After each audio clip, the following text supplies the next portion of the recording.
all about speed. It's all about who can adjust to this new time control, this new time format. And 2 points for the winner in the Blitz or in the tiebreaks, 1 point for the loser overall. And here we go. Here we go. It's a King's Pawn opening from Anish Giri. No more English opening, and it's the Sicilian instead. This is very standard stuff. This is the opening repertoire that Carlsen was relying upon in the 2018 World Championship against Caruana. So lots of trades early on. Now Black's Queen coming out, putting some pressure on White's Knight in the middle of the board. Now, okay, White coming up with a temporary piece sacrifice. Magnus raising his eyebrows. The White Bishop there is attacked. So if Black's Knight was captured, White's light square Bishop would have dropped off. Anish Giri, he must have hit Magnus Carlsen with this opening surprise. The world champion slightly frowning. He's confused. Black is a piece up, but he can't preserve his piece. Black's extra knight in the middle of the board will drop next. If it moves, then the Black Queen would fall prey to White's dark squared Bishop. So that's a pin, and quite an annoying one for Magnus to face. And this line has actually been played before in 2000 between Daniel Campora and an Grandmaster Hatan Batar from Mongolia, I think. Yeah. So strong players. Very strong players. Okay, and in that particular game, Black responded with supporting the knight with a pawn. Okay, so Black's e-pawn can push forward and defend the knight in the center. That won't preserve the knight long term, but it does cling on one more move to that knight. So maybe you can take advantage of that move. What is Magnus doing with his mouse? He hasn't clicked on any squares. He hasn't clicked on any pieces yet. He's about to give up his queen. Is that right? Oh my God, Magnus Carlsen has just given up his queen. What? He's going to get 3 pieces in return, but look at this. The Black Knight, I said it was pinned. It cannot move. It stepped back, capturing a bishop, and then White's bishop took a queen. Right now, it's a crazy imbalance. White has a queen, Black has a knight and 2 bishops in return. So actually, 3 pieces, they add up to 9, a queen worth 9. It is roughly balanced, but when a queen is on the board, it's all about king safety, and Black's king is a clear target in the middle later on. Yeah, and I have to say one thing as well. It's all about how those 3 pieces can coordinate. If they cannot coordinate in a good way, don't ever sacrifice your queen. They're all asleep, Black's pieces. Exactly. We should mention as well, White cannot take Black's knight right now on that left side with a pawn, because then Black's rook in the corner would come down and take White's rook. So there's another pin on this A line. Black, his knight will survive. But Magnus Carlsen, I've played him before many times at Blitz. If you give him an artistic choice, he'll go for it, especially in the Blitz games, but it's extremely risky from the world champion. He's really gambling at this early stage. Like Jovanka says, it's all about coordination, piece coordination, but right now, Black is a mile away, an age away from coordinating his pieces. The first move that I would consider is this move that Anish has just played, and entice the knight to step backwards and then start moving forwards. And Anish is he's reading my mind. This is what I want to do. Yeah, and there we saw Magnus, he almost pre-moved retreating his knight because he's also reading Anish's mind, your mind, Jovanka. He's expecting these moves, and Magnus is about to move his central knight in front of the Black King out of the way. He's clicked on that piece. Which way is he going to go with that knight, though? Yeah, he's danced around too long already with the Black Knights. It's really scary for the world champion. The Black Bishops, they are the problem pieces. They are yet to enter the battle. Okay, and Anish Giri driving the knight backwards, attacking it, and the knight has a big problem. It has to move to the edge of the board. This is, and then again, what's it doing on the edge of the board? It can get locked out of the game, and suddenly it will be a queen against 2 minor pieces, and that's not sufficient. Yeah, and that's why Magnus pushes a pawn on this right side. Firstly, he's trying to break down the integrity of White's pawn structure, those far advanced White pawns, but he's also trying to find an escape route for that Black Knight trapped on the right, on the edge, just in case, as Jovanka mentions, it gets trapped. So he's trying to open up his Black Rook as well. I think he's committed now, Magnus Carlsen. The Black King is too far away from castling. It needs to stay in the center. It needs to hide in plain sight. And after a trade of pawns, Black's rook has opened up. Look at the evaluation bar, yet to settle down, yet to make up its mind. The reason I don't like this at all from Anish Giri is because Black is now maybe got a target. Black is going to try and attack the White King. Look at this. He's pushed a pawn forward, daring Anish Giri to play en passant, which has just happened, capturing the pawn as if it just moved one square. So you can sometimes prevent your opponent from bypassing your own pawn. But Magnus now has opened up his light squared bishop, which was previously asleep. And now look at this, developing his rook across the board horizontally. That's rare. That's rare. Unique. But I do think that white can copy as well. So he can get inspired by black's last move and also move his rook on the same line, 2 squares, and try to use the third row. And Anish goes for a different option where he just locks out this black rook. And Magnus, wow, he is playing aggressive chess. He pushes his pawn forward, attacking the knight, driving it backwards, and saying to Anish, hey, every capture that you make is going to suit my pieces. But look at this, Jovanka, because look at White's pawns right now. He's thrown everything forward. All of White's pawns are on the 4th rank. There's also one on the 6th rank. He's not caring at all about pawns, neither side about pieces of pawns. They're not even counting, I think, anymore who's ahead in material. Right now, that white pawn is attacking black's rook on the edge of the board. That pawn can actually just be taken by a black knight, but then white would gain time attacking the black pieces and forcing the black pieces backwards. So Magnus Carlsen, he's given up his queen already. Is he going to ignore his rook as well? Or is he going to move his rook? Is he going to take a pawn? So many choices for the world champion. This position is just crazy. I think even in the 2 players' minds, they are not sure who has the advantage. I'm definitely not sure. The evaluation bar is definitely not sure. This one is one of the wildest chess games I've seen probably ever, but definitely throughout the tour. Yeah, and I can tell you, top engine choice is knight take, capture the pawn. Second is for black just to ignore the rook and just capture the knight. Yep. Okay, he takes the pawn, so he goes for the recommended move, and now after white gives up a pawn with the check, black recaptures, and now white's knight has jumped in. Magnus is under check. We see on his screen the king is highlighted. Wow. That just shows it's check, but he's getting ready to click his dark square bishop and take that white knight. And it looks like it's happened. The black bishop took a knight, and Anish had pre-moved to recapture with the white queen.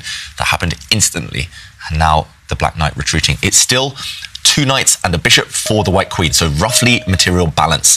But look at this, white is trying to get to the black king, trying to open up lines, trying to find a path through. But so far, black's knight, bishop, they're controlling squares. There's no check, and if there's no check, maybe black is safe. And maybe black is okay. And if there's no check and no threat of checkmate or anything, then probably it means that black can go on the offensive as well. So Anish pushing forward a pawn, trying to lock down the lines. Okay. But black's king can start running, or black can even take a pawn on the side of the board with the rook on that left flank. Suddenly, okay, Magnus retreats his knight, just acting as a defensive piece now. I'm slightly surprised because that knight was preventing white's remaining rook from getting to the center. But Magnus, he's confident he's going to survive. Knights are a king's best friend, and there's 2 of them defending the black king.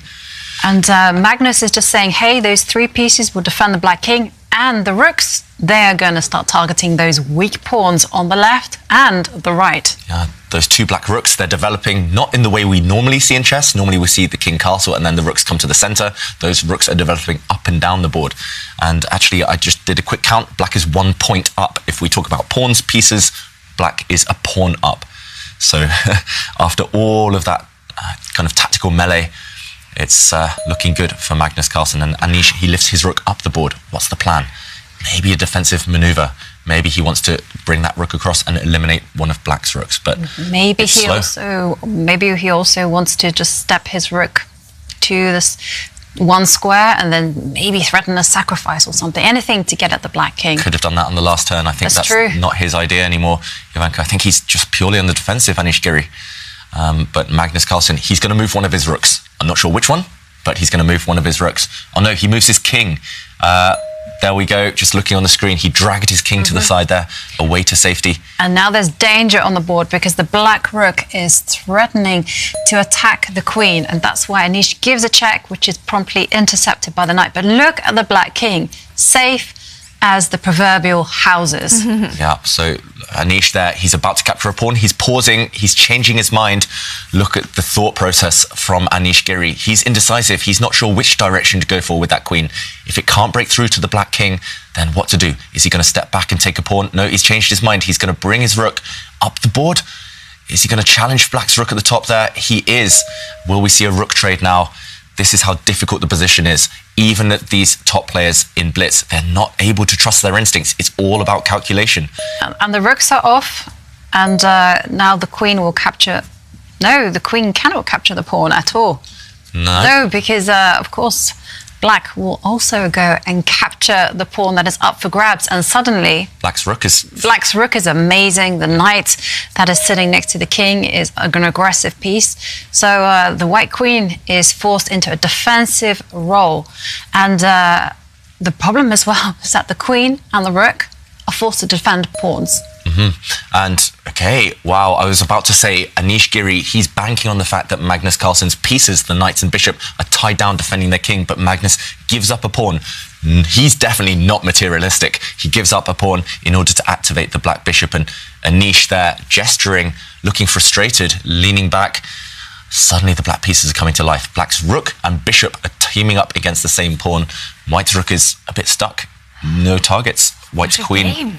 Yeah, that's why a queen is actually worth the same as 3 pieces. But the problem is there's 3 of them. And if they coordinate, if they defend each other, just the fact there are more pieces to attack with can be decisive. So, okay, all the pawns disappearing on that left half. What a game. You're right, Kaya.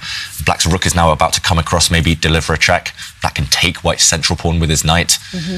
And the 3 pieces, untouchable. Yeah. The 3 musketeers. Yeah, exactly. Totally. And the rook is just there. Its sole job on the board is just to gobble up the pawns. So Anish dropping to nearly under a minute left on his clock. Yeah, both players now around the minute mark. And the clock situation is not in either player's favour, but it's definitely Magnus Carlsen's favour on the board. And it's going to be difficult when you're facing a queen. There's always traps, there's always tricks. That's why he steps back. Look at those black pieces. Literally every single piece defends another piece. And, okay, Anish Giri, meanwhile, he's got fewer pieces to play with. So he uses the white king. I mean, this game, I'm going to go back and study it for hours, I think. Just so much to think about. Okay, the black bishop now attacking white's rook, breaking a bit of coordination with the pieces, but nope, the bishop is replaced on its previous square by black's rook. And that black rook, it's going to relocate itself 2 squares further down the board. It's going to go towards the white king. Yep, protecting the bishop, and at the same time, like David said, heading at the white king. Yeah, it's going to swing across the board, that black rook, and again, supreme blitz strategy. This is why Magnus Carlsen is the best blitz player in the world, always defending his pieces. He doesn't care that he has no queen, he's just defending everything. Look at this, bishop steps back. He's still created this nice little cozy home for the black king. I mean, that's the safest king I've ever seen, even though it's being stared at by white's queen, even though it's being stared at by white's rook. Yeah. That king is super safe. It's incredibly safe. And also, Magnus just limiting all risk whatsoever. He just dropped his bishop back to protect his pawn. Okay, so check, and Anish just cannot do a thing. You know, now another pawn drops off the board. Yeah, black's rook has gobbled up all the pawns, and black now is 2 points up, 2 clear pawns. All black needs to do is start going for the white king, I feel. Once the black pieces coordinate, it's going to be checkmate. Maybe we'll see checkmate coming. The black pawn can push forward to attack the white queen. Okay, Magnus just steps back with his rook. Deadly threat now of checking the white king from the front with the black rook. Also, for black's knight to jump in towards the white king, it's game over, I think. That white king is doomed. There's going to be no way to save this game. Magnus just needs the finishing touches now. The black knight can come into the attack. Yeah, I was going to say the black knight, but Magnus says, okay, it's fine. I can just push my pawn. And again, every single one of Magnus's pieces are protected. Yeah, it's as if the black king has got all his clothes on. The white king, look at it. It's naked. It has no protectors, no defenders around it. It's feeling really vulnerable right now. And the white queen has found a safe square, but not for long. No. Black's rook can give a check here in 2 different ways, 2 different directions. He steps back, just again, protecting everything, over-protecting everything, just in case. And well, Magnus is just really perfecting the art of, I was going to say suffering, making his opponent suffer. And look at this black pawn, this lone black pawn. The pieces are all perfectly placed for black, so use your pawns now to create the threats. And white just trying to get to the black king, but nothing Anish can do here. Black's king is too safe. And okay, 1 threat on the board. White's queen is trying to take that black rook because there was a pin. It was undefended, so Magnus again defends everything. He defends his black rook, and he attacks white's rook, gaining time. And now the knights finally start to mobilize. They've protected each other for so long, but they will finish off this game. And here he comes. The pawn is closing in on its destination. And another check. And just look how this is just an exercise in dominance. Now it's a queen on the board, and that's it. Game over. Magnus Carlsen wins the first tiebreak. Did you know that 99.6% who watches Dark Sign Chess are not yet subscribed, and only 0.4% subscribe to our channel? So please consider subscribing and hit the notification bell for you to be updated to our future uploads and help me monetize my small channel. Thank you so much for all who will support and had supported our channel.